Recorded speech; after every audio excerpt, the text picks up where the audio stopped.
So Chapter 5 deals with stereoisomerism and handedness or chirality. So just an overview, there's isomers. We've seen constitutional isomers, which have the same formula but are connected differently. And the order of connectivity of atoms is important there. And then we have stereoisomers, which have the same molecular formula and constitution. So they're put together the same, but their different spatial arrangement of atoms is present. So in 3D space, they are a little bit different than a constitutional isomer, which is connected totally differently. In pharmaceuticals, we see slight differences in the 3D spatial arrangement, and those differences can make the difference between a targeted treatment and undesired side effects. Carbon-carbon bonds that are constrained in a cyclic structure cannot freely rotate. Although the two molecules below have the same connectivity, they're not identical. So here we have CH3s on the same side of the ring. Here they're on opposite sides of the ring. And on this double bond, we see the same thing. These are on the same side. These are on the opposite sides. With rings and with carbon-carbon double bonds, we have a cis-trans notation that's used to distinguish between the stereoisomers. If you have something that is cis, this refers to identical groups on the same side of the ring.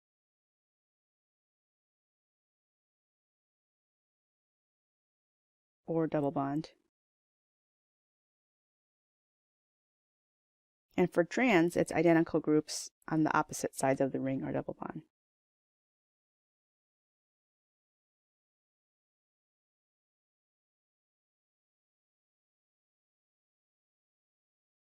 So in this case, the CH3s are on the same half of the ring. So this is cis.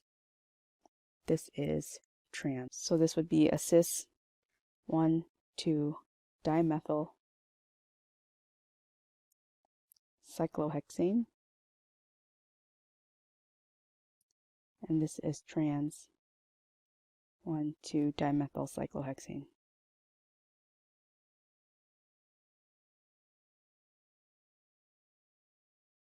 So something that is chiral is an object that is not identical to its mirror image.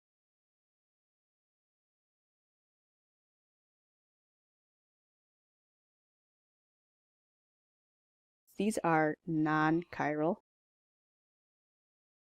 because they are identical to their mirror image. So we have a wine glass, a bottle, the letter I. These sunglasses here are non-chiral. These are not identical to their mirror images. So your left hand is different from your right hand. Even though there are mirror images of each other, they are chiral, so they're not the same. Same with your feet and with the letter E. We have amino acids, sugars, and nucleotides, which can also be chiral molecules. So something that is superimposable, these are objects that can stack on top of each other, or they're identical.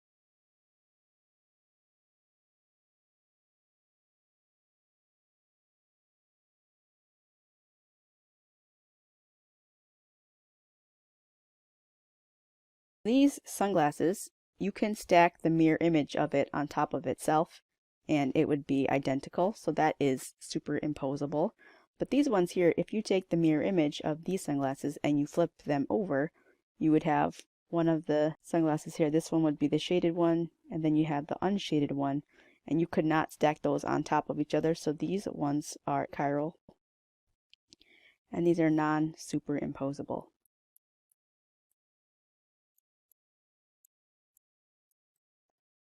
So all of these things here are superimposable.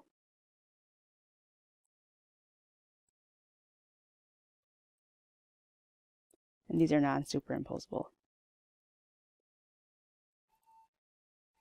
So there's no way that you can stack your two hands on top of each other and have them match up correctly because they're mirror images of each other. Chirality will most often occur in compounds when there's a carbon atom that is bonded to 4 unique groups of atoms. So here we see an OH, H-methyl ethyl. These are all different groups. So it can have a mirror image of itself that is a stereoisomer of that. So this is just a 3D version of that. So the molecules below also have 4 unique groups.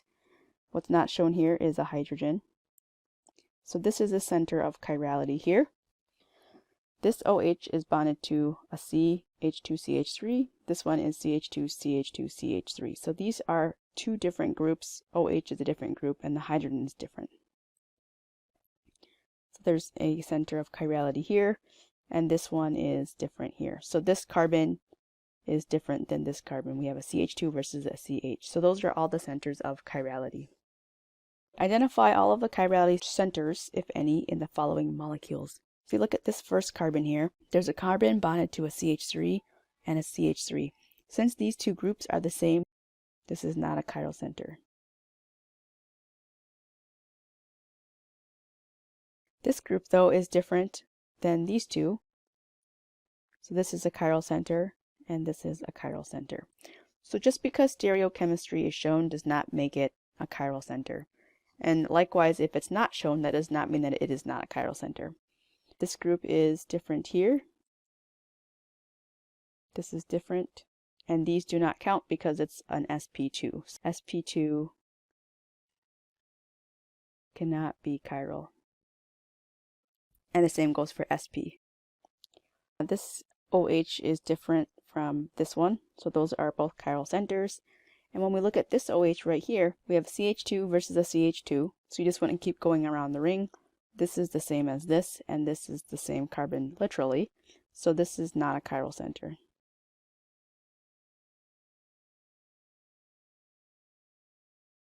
We can have something called enantiomers, and these are two molecules that are mirror images of each other, but they're not identical and non-superimposable.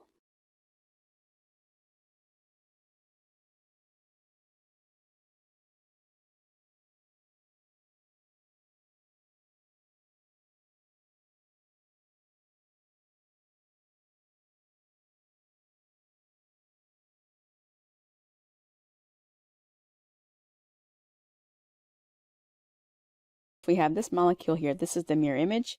If you can imagine picking that up and turning it around, there's not a way where those two can stack up on top of each other, just like your hands. These are two enantiomers. This is R carbone, so they differ in this center right here.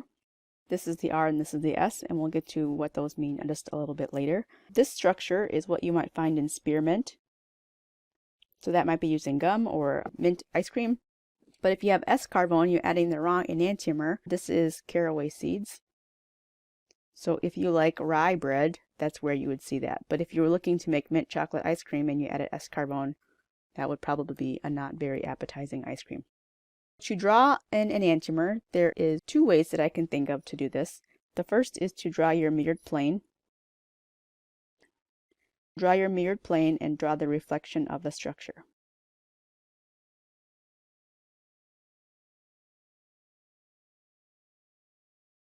The other way is to just draw the structure as it is and flip to stereochemistry. This goes from being a wedge to being a dash.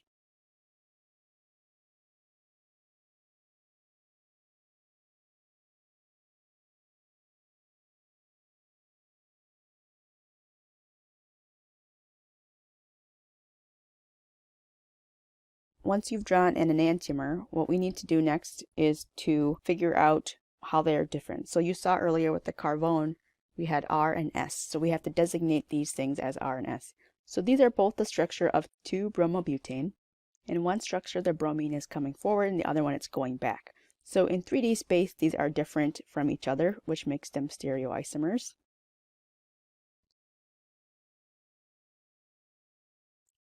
And we know that they're enantiomers of each other also.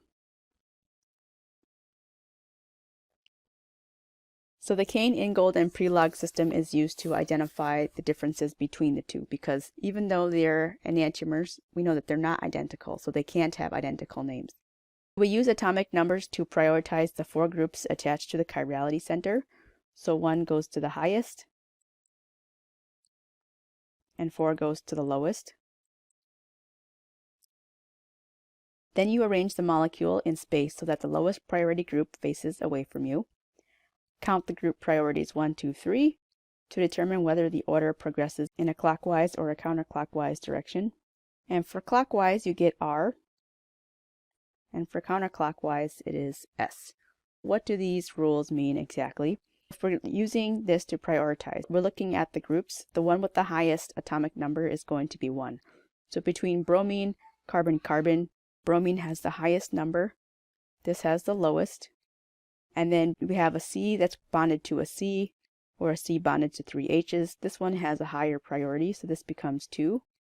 This is 3. And then we draw a circle around 1, 2, 3. We ignore 4.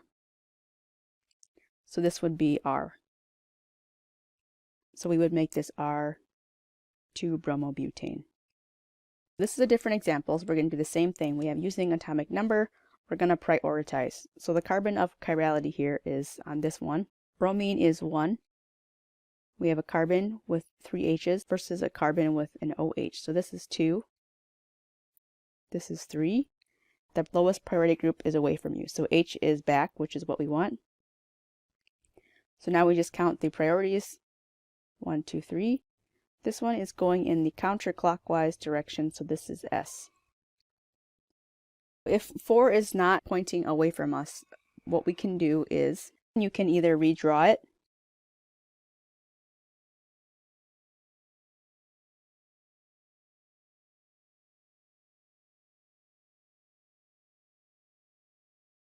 so you can redraw it by flipping these two around and flipping these two around. So it's kind of like just if you picked it up off of the page and flipped it over like a pancake. Then the H becomes back, these two things stay in the plane, and then you have the chlorine, and then you can determine the stereochemistry. So this would be 1, 2, 3. This is 4. This would be S. All right, the other method is to determine as usual.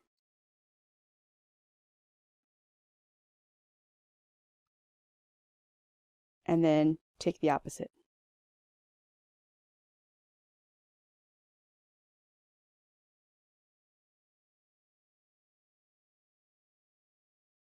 So for this, we would just determine it as you normally would. So this is 1, 2, 3, 4.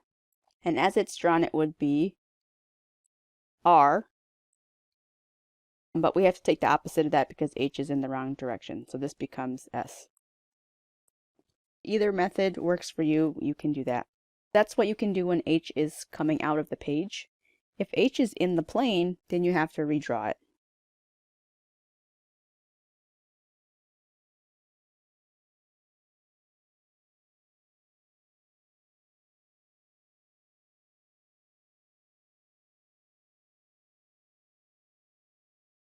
So you have to flip both things again. So what I usually do is I flip the H for the smallest group with the one that is dashed. And then this one gets flipped around also. So when I redraw, my I is now in the plane, H is hashed, CH3 is wedged, and then the BR is now in the plane. So then now you can determine the stereochemistry. 4 is where it should be. So iodine is 1, 2, this is 3. So we have counterclockwise is S. So when you need to figure out the stereochemistry, sometimes you have to analyze the numbers one layer at a time. So this is 4, this is 1, and here we have a carbon with H's, CHH. That is a tie. So then we have to go to the next atom out. This is a C bonded to a C.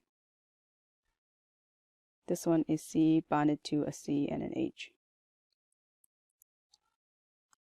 And another H. So when we go to the second layer,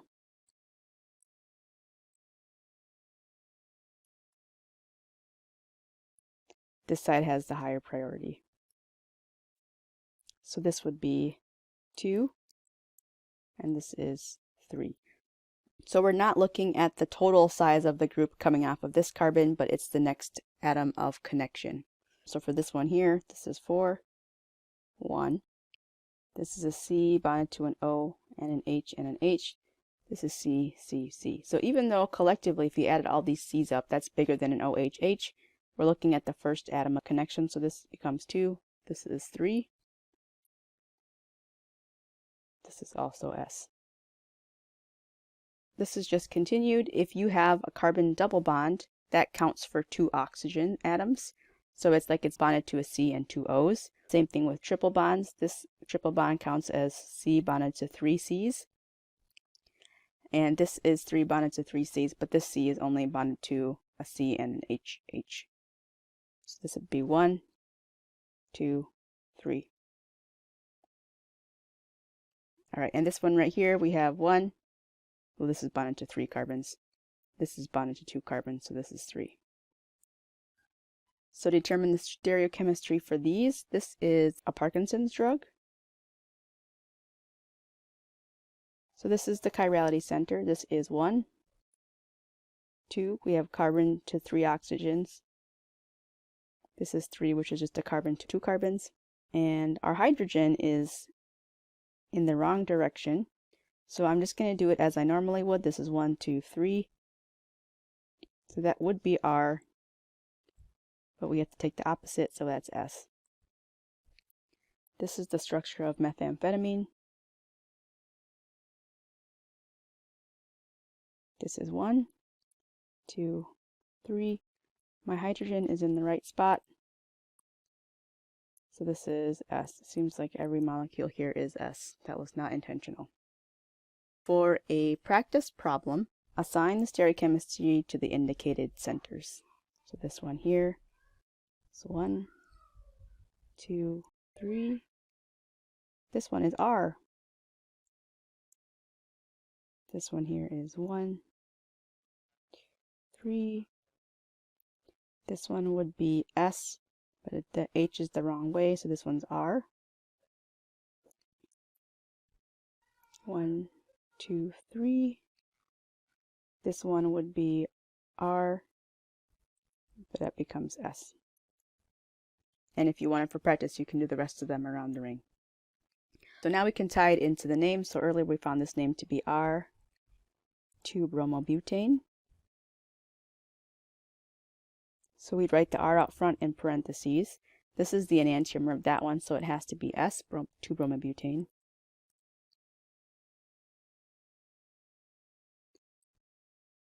And the stereochemistry here, this is 1, 2, 3. This is R. This is 1, 2, 3. This would be R, but the hydrogen is forward, so that becomes S. So this is 3-methyl 2-pentanol. At 2, we have R, and at 3, it's S. So that's how we would name that one.